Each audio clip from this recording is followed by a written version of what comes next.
Welcome future ITM. तो आज के क्वेश्चन में हमें एक 3x3 ऑर्डर की मैट्रिक्स दे रखी है m एंड m पे कंडीशन दे रखी है m इंटू -2 1 0 इक्वल है 6 -3 0 k and suppose that m raise to the power 3 into 1 -1 by 2 0 equal alpha beta gamma k where alpha beta gamma are some real functions.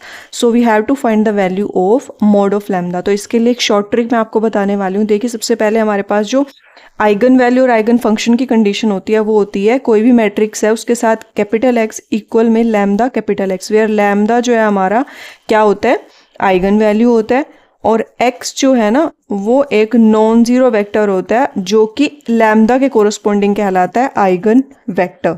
तो अगर मैं इसको ही यहाँ से कंपेयर करूँ तो ये क्या बन रहा है m इंटू -2 1 0 इक्वल में अगर यहाँ से मैं माइनस का 3 कॉमन ले लूँ तो ये बन रहा है -2 1 एंड 0। तो देखिए ये कैपिटल x का काम कर रहा है और ये लैम्डा का काम कर रहा है। तो यहाँ से लैम्डा मेरे को -3 मिल गया, मतलब m की एक आइगन वैल्यू -3 होगी। अगर m की एक आइगन वैल्यू -3 होगी तो m की पावर 3 की जो आइगन वैल्यू होगी ना वो होगी lambda raise to the power 3, एक आइगन वैल्यू इसी के कोरस्पॉन्ड। तो ये होगा -3 रेज टू द पावर 3, कितना आ गया -27। तो m raise to the power 3 has eigen value and उसकी वैल्यू कितनी है -27। ये एक आइगन वैल्यू होगी m raise to the power 3 की। सिमिलरली ये वाला concept m raise to the power 3 पे भी लगेगा, मतलब m raise to the power 3 x equals to -27x। ठीक है, यहाँ पे लेफ्ट हैंड साइड दे रखी है m raise to the power 3 into 1 -1 by 2 and 0।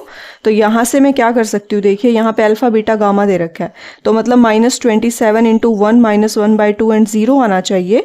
But ये किसके इक्वल दे रखा है, अल्फा बीटा एंड गामा के। ठीक है, अल्फा बीटा एंड गामा के इक्वल दे रखा है। कंपेयर कर लीजिए यहाँ से, तो क्या बनेगा, -27 की वैल्यू अल्फा आ जाएगी और अगर मैं मॉडुलस अप्लाई करूँगी तो मोड ऑफ अल्फा की वैल्यू हो जाएगी +27। ऐसे ही आप बीटा फाइंड कर सकते हो, ऐसे ही आप गामा फाइंड कर सकते हो। गामा तो 0 ही आएगा एंड बीटा आ जाएगा 27/2।